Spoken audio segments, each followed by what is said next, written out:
Assalamualaikum warahmatullahi wabarakatuh. Perkenalkan, nama saya Ferry Awal dari kelas 11 TKJ 4. Pada video ini saya akan menjelaskan salah satu materi yang ada pada mata pelajaran produktif, kreatif, dan kewirausahaan. Materi yang akan saya jelaskan pada video ini yaitu produksi massal. Baik, langsung saja kita masuk pada materi tersebut. Yang pertama adalah hakikat dan konsep produksi massal. Jadi terlebih dahulu kita harus mengetahui hakikat dan konsep produksi massal itu sendiri. Hakikat dan produksi massal terbagi menjadi beberapa poin. Yang pertama, pengertian daripada produksi massal. Namun sebelum saya menjelaskan apa itu produksi massal, terlebih dahulu kita harus mengetahui apa itu produksi. Produksi adalah kegiatan menambah nilai guna suatu benda atau menciptakan benda baru sehingga lebih bermanfaat dalam memenuhi kebutuhan. Contohnya suatu industri yang memproduksi pakaian untuk memenuhi kebutuhan konsumennya. Contohnya seperti ini. Kemudian produksi massal. Produksi massal adalah kegiatan memproduksi barang tertentu yang sudah ditentukan standar spesifikasinya dalam jumlah besar melalui serangkaian operasi yang sama dengan produk sebelumnya. Jadi sederhananya produksi massal adalah proses memproduksi barang atau benda dengan jumlah yang sangat besar. Contohnya karena meningkatnya permintaan konsumen terhadap suatu pakaian, maka pakaian tersebut diproduksi secara massal di sebagian pabrik atau industri. Contohnya seperti ini.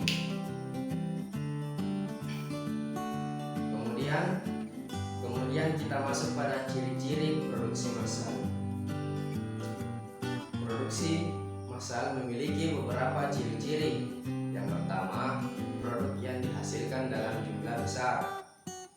Mengapa dikatakan seperti itu?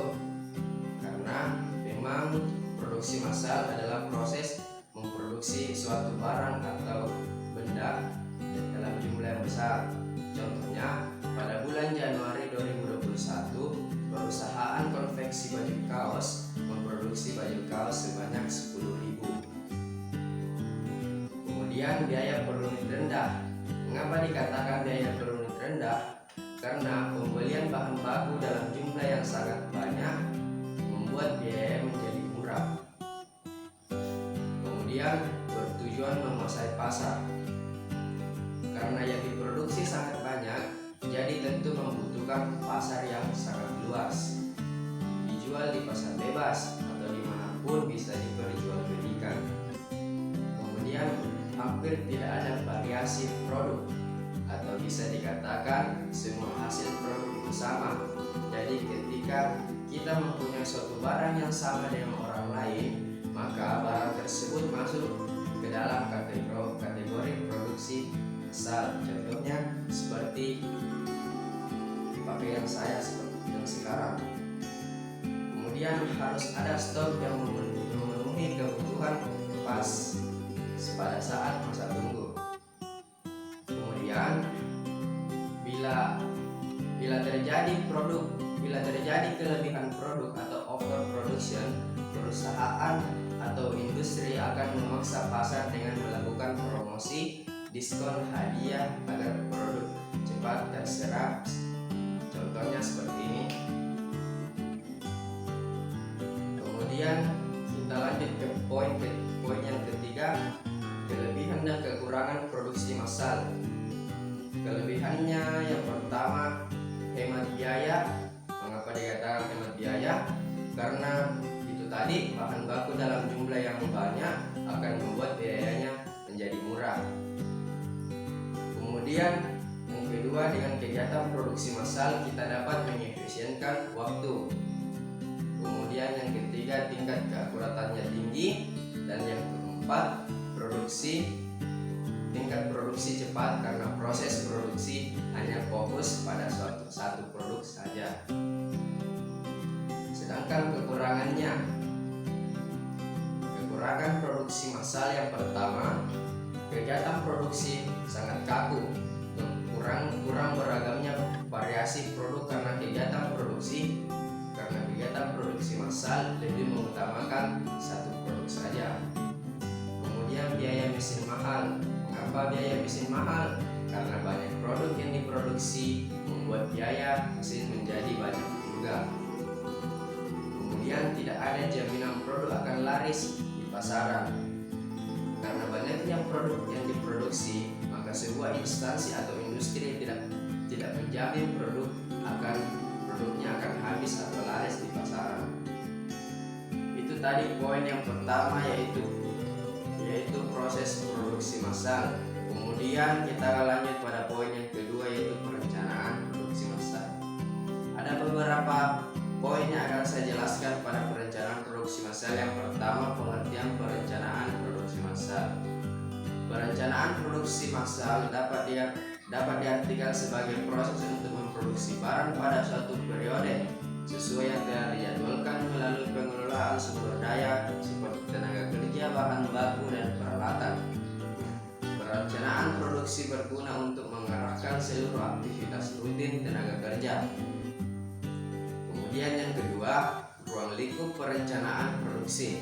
Menurut Sukarya Simulingga pada tahun 2013, perencanaan produksi meliputi kegiatan-kegiatan berikut.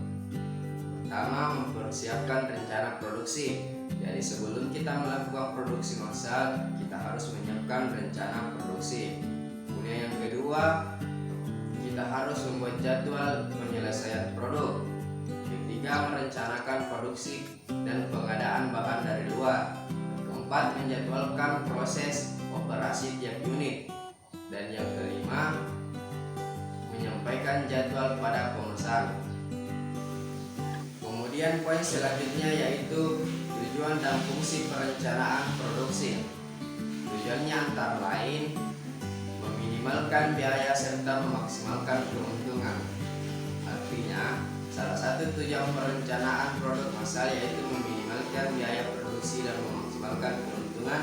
Dengan membuat perencanaan produk, maka akan dioptimalkan segala sesuatu yang dibutuhkan dalam proses produksi, seperti penyediaan bahan baku, tenaga kerja, dan yang lainnya. Kemudian memaksimalkan kepuasan pelanggan. Tingkat kepuasan pelanggan terhadap produk merupakan tujuan dari perencanaan.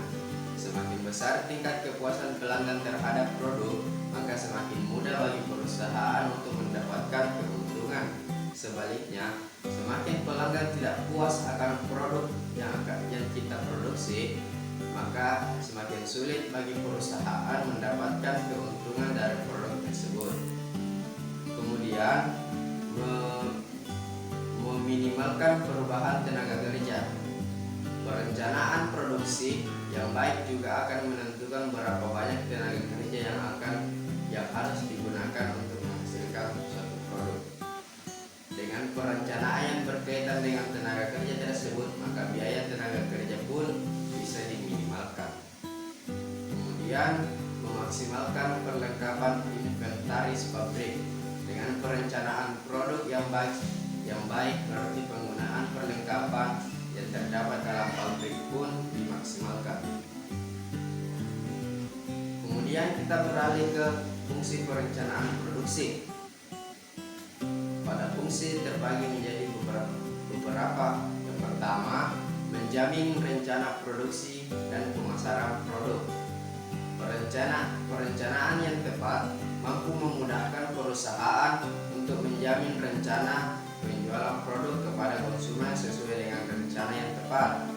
Kemudian mengukur kapasitas produk yang konsisten terhadap rencana produksi. Perencanaan produksi sangat tepat digunakan untuk mengukur seberapa besar perusahaan mampu memproduksi barang serupa dari waktu ke waktu. Kemudian alat untuk memonitor hasil produksi. Fungsi lain dari pembuatan perencanaan produksi yaitu memudahkan perusahaan memonitor hasil produksi secara akurat. Kemudian poin yang keempat, unsur perencanaan produksi.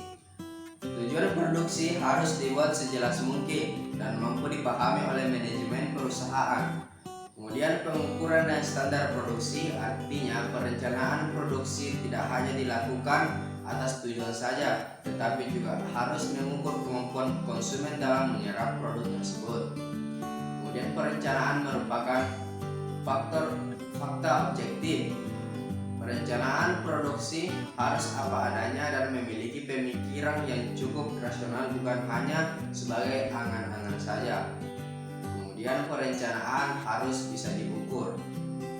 Artinya sekalipun hanya mengira-ira, namun perkiraan tersebut adalah benar dan tentunya tidak menimbulkan kerugian pada perusahaan.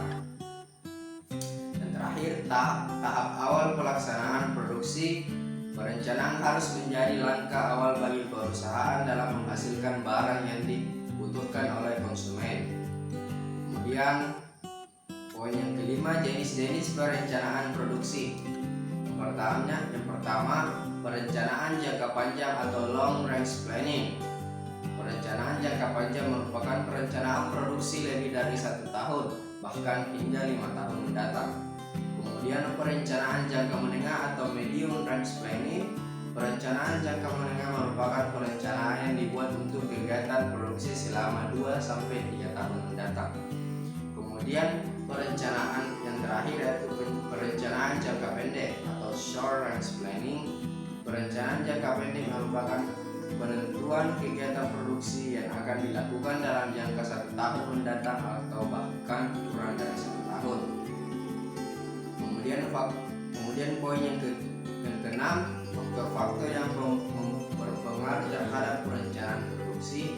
Yang pertama, faktor internal. Faktor internal meliputi kapasitas mesin, produktivitas, tenaga kerja, dan kemampuan pengadaan. Kemudian faktor eksternal meliputi kebijakan pemerintah, inflasi, dan bencana alam.